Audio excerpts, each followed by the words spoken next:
Assalamualaikum warahmatullahi wabarakatuh. Alhamdulillah, kita bertemu kembali dalam pembelajaran sosiologi. Kali ini kita sudah memasuki materi terakhir di semester genap, yaitu tentang penelitian sosial, di mana nanti kalian akan mempraktekkan bagaimana cara membuat sebuah penelitian sosial, ya. Baik, sebelum kita praktek, kita pelajari dulu teorinya, ya.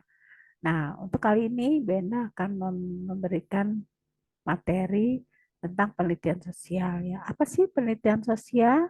Ya, baik, kita bahas dulu. Penelitian sosial adalah, ya, ini ada tiga tokoh sosiolog yang memberikan definisi tentang penelitian sosial. Yang pertama adalah Marzuki.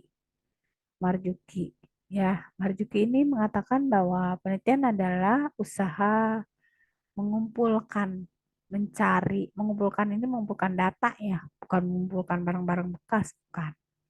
Mencari dan dianalisa fakta mengenai suatu masalah. Ya, jadi kalau ada masalah, bukan masalah hidup ya.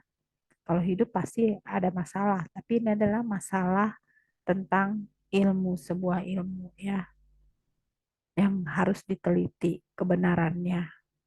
Kemudian menurut Supranto, itu kegiatan yang untuk memperoleh fakta dan prinsip, fakta atau prinsip dengan sabar, hati-hati, dan sistematis. Ya.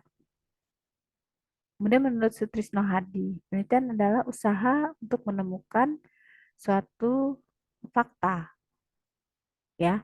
Kemudian mengisi kekosongan atau kekurangan dan mengembangkan atau memperluas hasil penelitian sebelumnya. Nah, kemudian dalam materi bab 4 ini maksudnya bab eh, bukan CP4 ya, tapi bagian dari CP7 ini ya, yaitu ada proses berpikir, rancangan, menentukan topik. Nah, ini adalah rangkaian ya, rangkaian dalam sebuah penelitian. Nanti kalian lakukan ya. Proses berpikir seorang peneliti dalam melakukan penelitian, kemudian membuat rancangan. Nah, rancangan di sini ada latar belakang masalah, rumusan, tujuan, dan manfaat, kemudian landasan teori, hipotesa, kemudian metode penelitian. Ini ada di dalamnya ya. Kemudian menentukan judul atau topik, kemudian merumuskan pertanyaan ya. Ini berdasarkan tujuan sampel yang kita cari. Kemudian menganalisis data. Di sini ada syarat data, kegunaan data, dan jenis data. Nah, proses berpikir dan penelitian ini adalah rangkaian dari proses penelitian itu sendiri, ya. Nah, proses berpikirnya ada dua, ada deduksi dan ada induksi. Deduksi ini berpikirnya dari umum dulu, dari umum kemudian menjadi khusus. Contoh, burung berkaki dua, ayam berkaki dua. Ini kan umum ya. Jadi apalagi yang berkaki dua?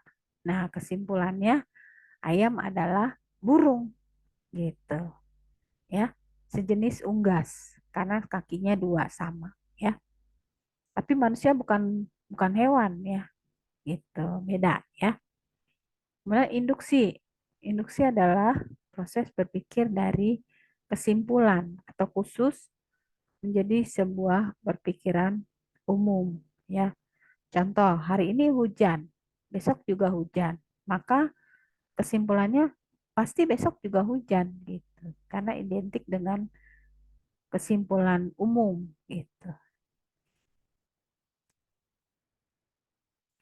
Kemudian penelitian yang berikutnya adalah tadi pengertian menurut tokoh, tiga tokoh ya. Sekarang pengertian menurut kesimpulan yang dipercaya kebenarannya dilakukan dengan sadar dan teliti dan menurut prosedur yang ilmiah.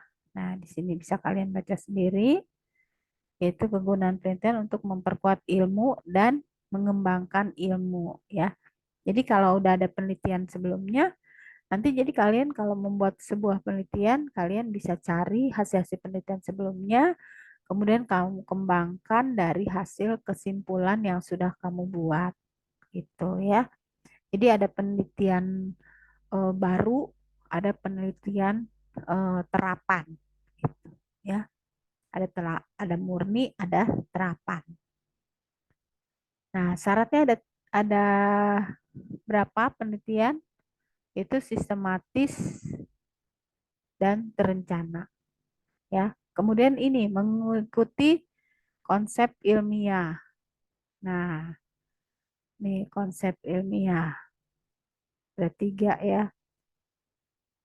Nah, mengikuti konsep ilmiah. Jadi sistematis, terencana, dan mengikuti konsep ilmiah. Gitu. Kemudian yang berikutnya adalah cara berpikirnya. Cara berpikir seorang peneliti ada 5. Ya, satu skeptis. Skeptis itu selalu menanyakan bukti atau faktanya. Kemudian bersifat analitis, artinya dia selalu menganalisa setiap pernyataan, dianalisa gitu. Kemudian kritis, berdasarkan logika dan data. Jujur, seorang peneliti itu harus jujur ya. Kemudian terbuka, itu diantaranya sikap-sikap seorang peneliti. Kemudian ada lagi sikapnya, objektif, kompeten, dan faktual. Tuh, jadi objektif, jangan memasukkan unsur pribadi, pendapat pribadi. Kemudian kompeten, punya kemampuan untuk melakukan penelitian. Kemudian faktual, ya. Kemudian yang berikutnya adalah urutan penelitian. Nah, ini urutannya. Urutannya ini ada kebutuhan, jadi butuh, butuh ilmu. Kemudian dirumuskan sebuah masalah yang berkaitan, contohnya sekarang kita sedang ramai TikTok misalnya. Nah, ini dirumuskan masalahnya, masalah mainan-mainan tradisional itu mulai berkembang kembali ya, karena kebosanan eh, anak-anak bermain gadget mungkin ya. Jadi berkembang kembali masa permainan tradisional ya. Kemudian hipotesa. Hipotesa ini dugaan sementara. Apa sih yang menyebabkan permainan TikTok ini muncul lagi misalnya ya. Kemudian dikumpulkan data-data ya. Data-data terkumpul kemudian disimpulkan akhirnya dicapai sebuah kesepakatan atau generasi umum. Oh, kenapa mainan TikTok ini ada lagi? Nah, itu contohnya. Mungkin itu saja materi pertama dalam khusus tentang penelitian ya. Kita lanjutkan di pertemuan berikutnya. Ibu akhiri, wabillahi taufiq wal hidayah. Wassalamualaikum warahmatullahi wabarakatuh.